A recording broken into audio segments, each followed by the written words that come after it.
Today I'm going to show you the epic adventure ride in the centre of Queenstown that almost no one knows about, including locals, which goes down the unnamed South Ridge from Ben Lomond back down towards Fern Hill, which is a suburb adjacent to the centre of Queenstown.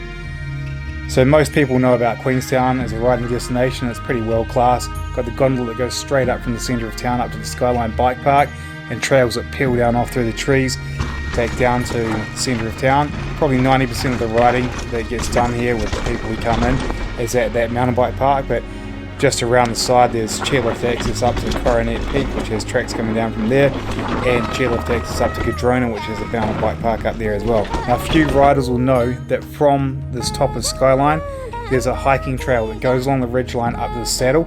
This is a really popular hike because it goes up to the top of Ben Lomond.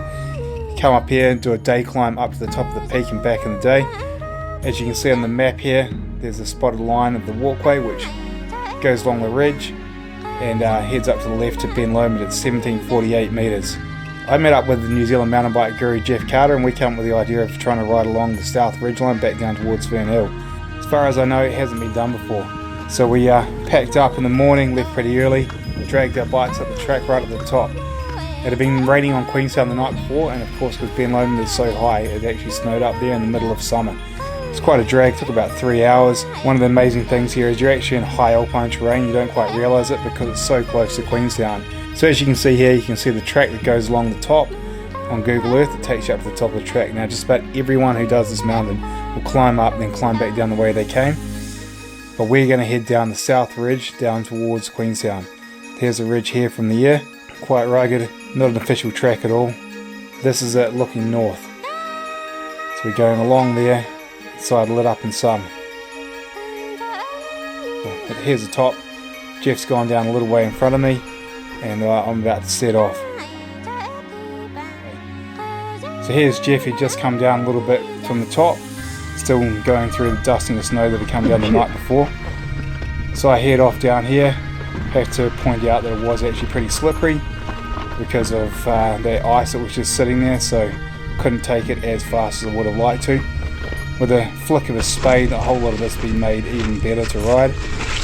But it's yeah, quite steep. It's got a whole lot of it, and it's quite techy, quite steep, and then there's some speedy fast parts which are right in there as well.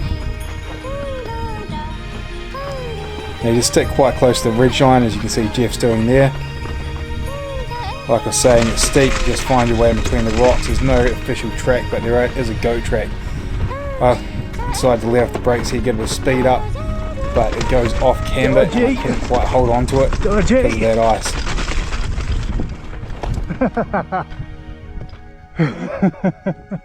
It was just those rocks, eh? Like I couldn't brake or I was going to lose the back wheel. Quite good, there was a few tussock bushes to put my wheels into there.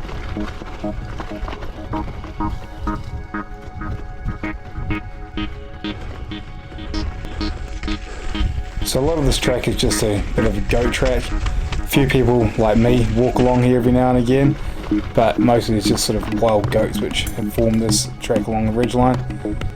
And nearly all of it is rideable the whole way. There's a few little techy parts, a little bit of exposure. With a flick of a spade, like I said before, that'll fix up just about anything. But I think there were 4 parts where we got off and walked. Here's a ridge from the air that morning with the cloud that's blocking out the view of Queenstown. Still looks quite spectacular though. So you can see this go track here. It's quite good going on some of it. It scoots below some of the sort of high ridge lines, so you don't have to go uphill, which is quite handy. It's pretty much 90% of the way there's not any pedaling. You just sort of cruise down and you're just sort of on the brakes, just slowing yourself down.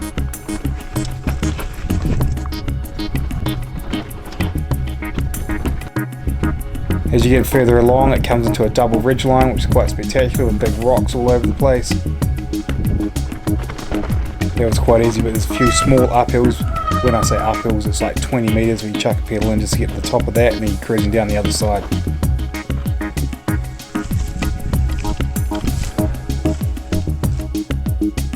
And this is the ridge line from the air. That's where we've just come down from the very top. Kind of steep coming down here, and then it comes in this double ridge. It's just cruising on the inside of that, and this is with that morning with that cloud that was there.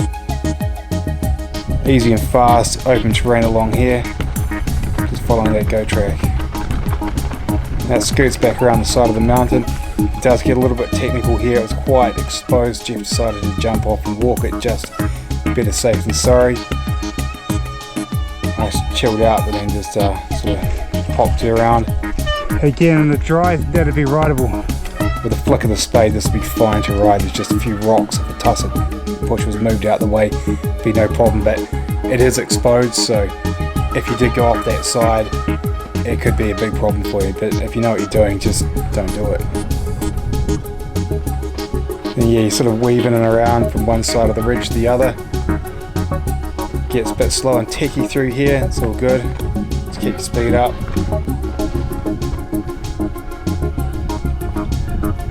And the track opens up a whole lot more.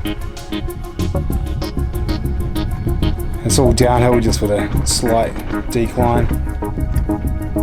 Decided to speed it up here, just so you don't have to watch the whole thing, because it is quite long. It's quite a few kilometres, maybe 6.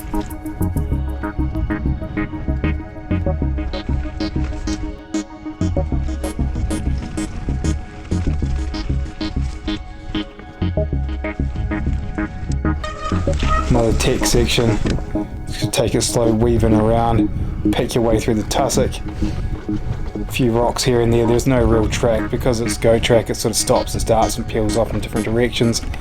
But there were 4 places where I had to walk. 3 of them with the spade would have been able to get them riding, but there is one coming up where it's always going to be rocky unless a bit of blasting gets done in there at some stage.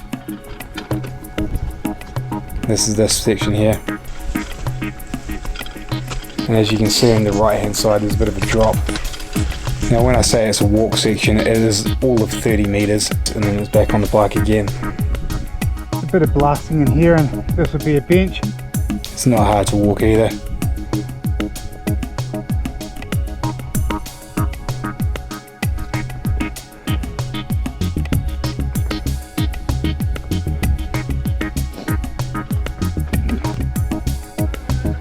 Back on the bikes, slow and techy, winding around between these rocks. Got to make sure you don't go off down the left there. You won't do it if you just pay attention. Then winding beneath these rocks down here. Back on the track a little bit further down. Still slow and techy, but starts to open up a little bit. And then there's an uphill, and you could have pedalled up that, but we're getting tired by this stage.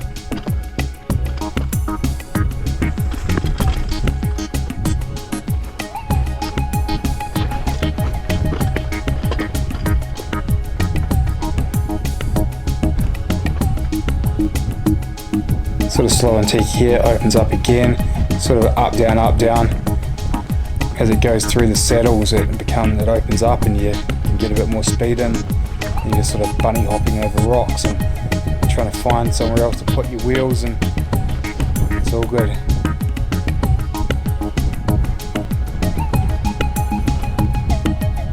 Now we're coming to the end of the ridge line. When I say the end of the ridge, you're coming to the end of the non-steep stuff. From here it drops off a whole lot steeper down onto the 3 hills, which are a lot more grassy, a lot more open, but it goes steep here. Jeff's about to drop into it. And there's 2 steep sections. It goes steep and then flat and then steep again.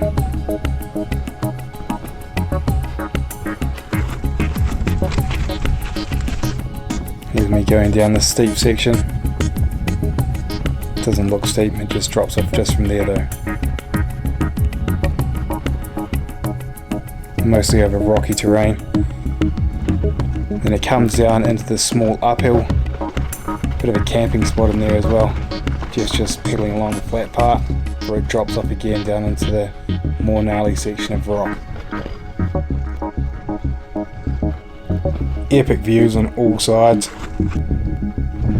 Looking right down the lake, over to the other mountains and straight down over to Queenstown once the cloud burned off.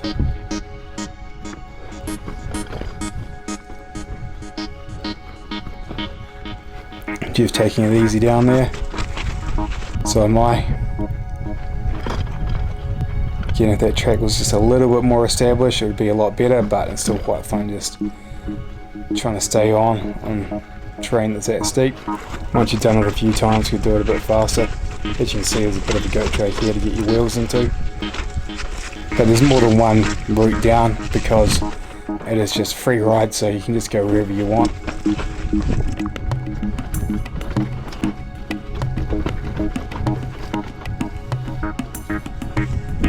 That's the ridge from the air that we've just passed along. You can see it's quite flat along there, still going downhill, but then just as we get here it drops off a whole lot steeper right down here. Then you see the flat area which Jeff just pedaled along, and then there's another drop off straight down here.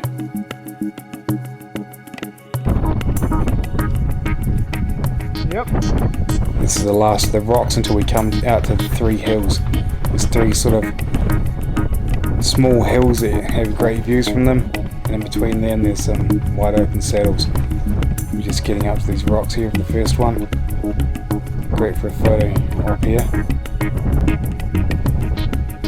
You're on the other side on one of these saddles, and the last one going up to the last sort of hill, and then it opens up into these wide grassy tussocky plains with views straight down over Queenstown. Now we were there in the middle of summer. This was just a few months before, in the middle of winter, and I'm snowboarding down the exact same line that Jeff's taking on his bike.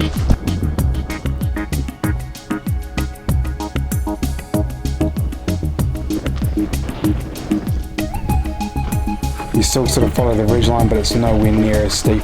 It's more of like a rolling hill. Just sort of go wherever you want, just going lower than the ridge line here.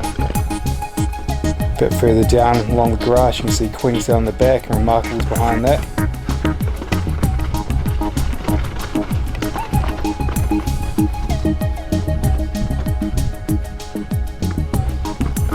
Now here's me in the middle of winter climbing back up where we're riding. That's what it looks like. Climbing back up this line I'm riding down here. Now I'm just picking my way down in between the tussock, trying to find fragments of goat track to get the wheels into and get a bit of speed up. But it's kind of just free riding, you just go wherever you want. There's nothing really that can stop you other than a big bush, and you sort of bunny hop over it. Then found another bit of track here, follow that. You can sort of see on my right hand side there's a V-shaped creek which goes straight down. That's something to pay attention to. As long as you're staying close to that, you're going right. It's down here, we need to go to the right. And here's that exact same line on the snowboard in winter.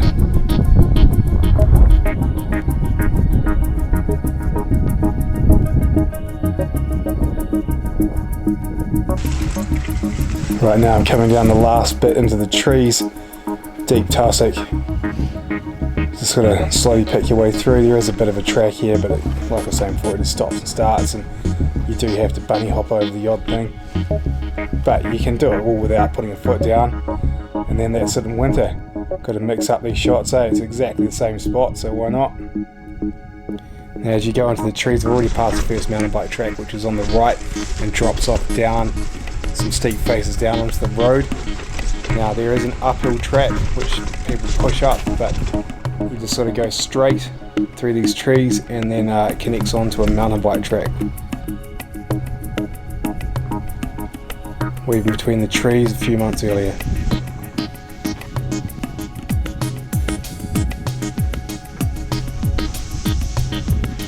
It's mostly grassy, it's all just easy roll down into these trees, and then suddenly it gets a bit more gnarly again. Because it had rained the night before, it was pretty muddy as we went down, and a bit loose going into those trees. Jesus Christ.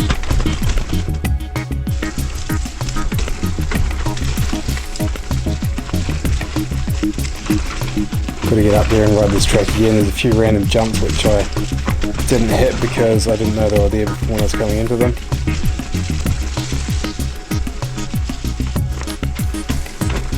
But yeah, it's good fun to just weave between the trees, and a few little steep sections to keep you on your toes, and the odd tree that you just got to dodge. Oh my God. Two-wheel slide into it.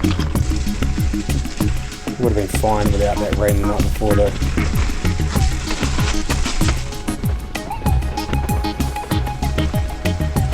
What's this? I know this is okay.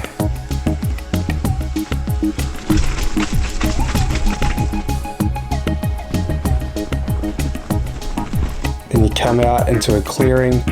Yeah. It's for the power line. You can see it from Google Earth above. Just had a bit of rest there, and we went off to the last section through the trees before we come out into the Arawata track, which takes you onto the road straight back into Queenstown. That was a bit more of the same, but the battery on my camera ran out here, so that's where I'm going to end it off. It's right at the bottom. Much warmer down here, and the top link's actually back up to 20 degrees now. So here's the view from above. You can see where we were. You can see the area of grass for the power line, and one of the best things about this is you've been up in high alpine terrain and you've ridden down the ridge with these stunning views, and you're back in the centre of Queenstown. No packing up the car, putting the bikes in the back and driving for an hour back. You're just right back there, grab a feed, have a beer, and that's it. No one knows about it. So one of the best adventure rides around. Recommend anyone to do it. Go up there with a spade and you can make this something truly epic. I'm sure at some stage it'll become one of the must-do things in Queenstown. Hey, thanks for watching. If you have any questions, feel free to ask in the comments and I'll try and answer. Otherwise, check out this video on the screen or linked in the description about walking the track. It goes into far greater detail. Or if you're into mountain biking, check out this other video about building the Pike 29 mountain bike track on the west coast, which is another adventure ride in much different terrain, and you might enjoy. Cheers.